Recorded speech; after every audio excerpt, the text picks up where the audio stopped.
yours, who has the rights for children? The man. If a woman works, sometimes for as little as 37 cents for a 14-hour day, may her husband collect her salary? Yes, he may. If a woman has inheritance from her parents, may her husband take it from her at will? Yes, he may. And with the blessings and the court of the United States of America, does this seem fair? To me, Susan B. Anthony, it does not. No, indeed. Why on earth should the women of the United States of America not have the same rights as the men of the same fine country? Black men across America are now considered citizens. They can now vote. Is a woman, whatever color, somehow any less a citizen than a man? Any less a citizen than a man?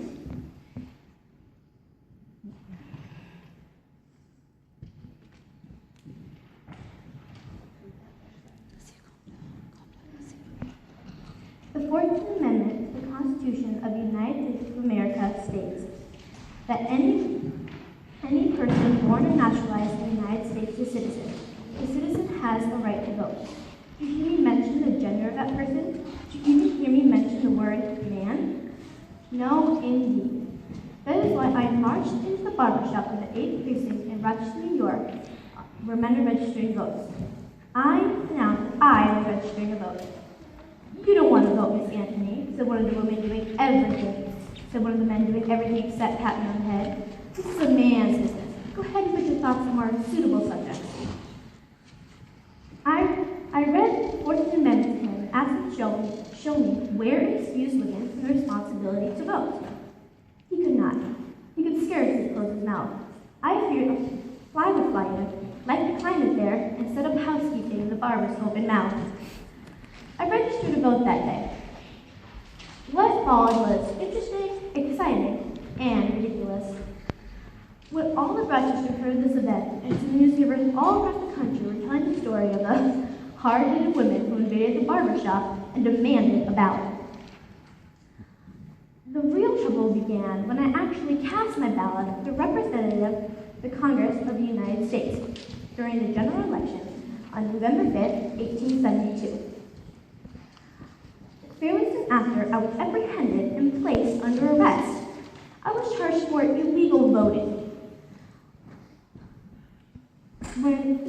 When I was seen before the district attorney, I asked him to schedule my trial for after December 10th.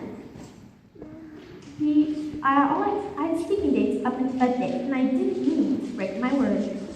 He blustered. He said I was under arrest, after all, and what right did I have, what business did I have scheduled when my, what business did I have asking when my trial should be scheduled? He spluttered. He grew red in the face. He scheduled my trial for after the 10th of December.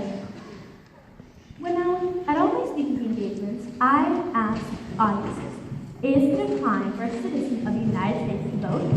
I ask you today, is it a crime for a citizen of the United States to vote? No. I see we agree.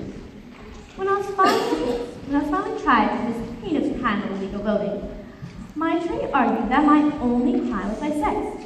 A woman had no recourse. She had no suit against an abusive husband. She couldn't even take back what was legally hers. The woman could be taxed, but could not have a say in who represented her in her government. Indeed, there were not even any women to represent me, any women lawyers to represent me. But I made a trick argument. I couldn't have put it better myself.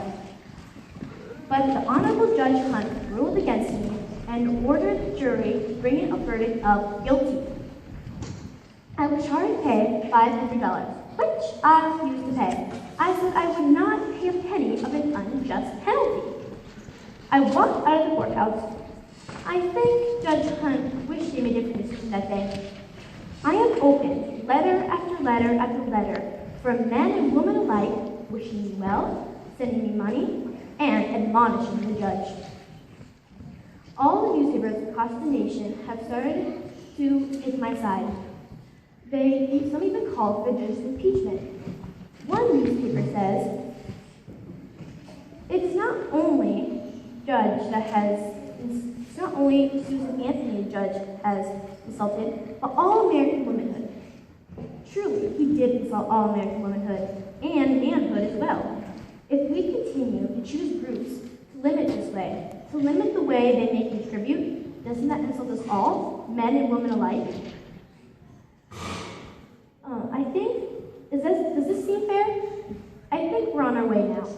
I think great eyes will blink over the nation, and soon not only will women be able to vote, but they'll be attending the finest colleges throughout the land. Attending finest colleges throughout the land will contribute in the world of business. We'll stand shoulder to shoulder with our brothers, not ahead of them, pushing them back, but hand in hand, arm in arm. Does this seem fair? It does to me. What's your vote?